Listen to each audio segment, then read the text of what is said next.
1940s have been a decade of breakthroughs and developments in medicine and psychiatry. Scientists have developed a new technology to cure mentally ill adults. With the use of electroshocks, the minds of sick patients are being wiped clean, giving them a fresh start. On this blank slate, physicians then imprint a new, healthy personality. Remaking people, shocking them into obedience. This is a story about that powerful idea. In the 1950s, it caught the attention of the CIA. The agency funded a series of experiments. Out of them was produced a secret handbook on how to break down prisoners. The key was using shock to reduce adults to a childlike state.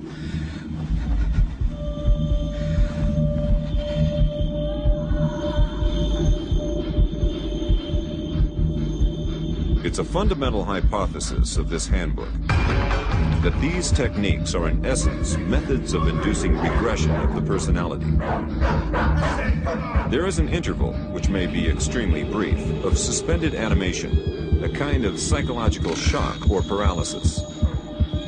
Experienced interrogators recognize this effect when it appears, and know that at this moment the source is far more open to suggestion, far likelier to comply than he was just before he experienced the shock.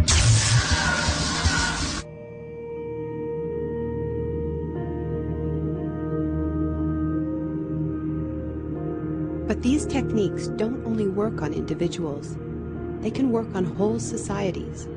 A collective trauma, a war, a coup, a natural disaster, a terrorist attack puts us all into a state of shock. And in the aftermath, like the prisoner in the interrogation chamber, we too become childlike, more inclined to follow leaders who claim to protect us. One person who understood this phenomenon early on was the most famous economist of our era, Milton Friedman. Friedman believed in a radical vision of society in which profit and the market drive every aspect of life, from schools to healthcare, even the army. He called for abolishing all trade protections, deregulating all prices, and eviscerating government services.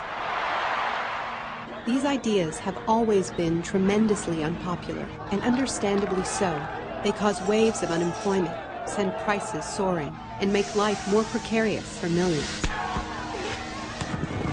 Unable to advance their agenda democratically, Friedman and his disciples were drawn to the power of shock. The subject should be rudely awakened and immediately blindfolded and handcuffed. When arrested at this time, most subjects experience intense feelings of shock, insecurity, and psychological stress.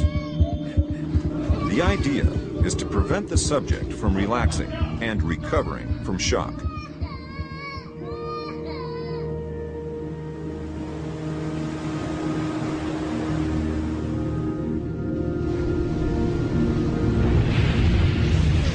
Friedman understood that just as prisoners are softened up for interrogation by the shock of their capture, massive disasters could serve to soften us up for his radical free market crusade.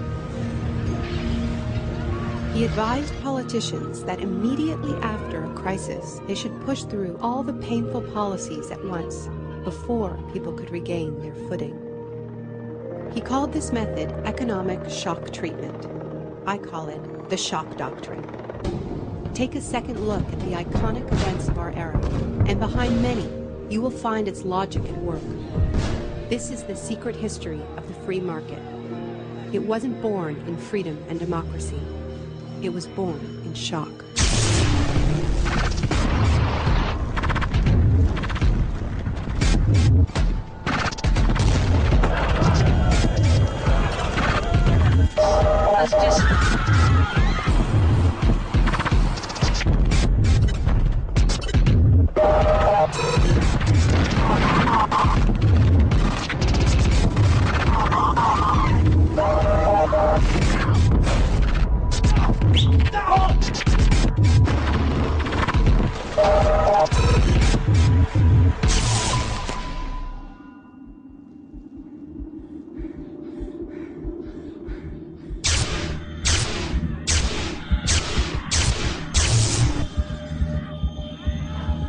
Isolation, both physical and psychological, must be maintained from the moment of apprehension. The capacity for resistance is diminished by disorientation. Prisoners should maintain silence at all times. They should never be allowed to speak to each other.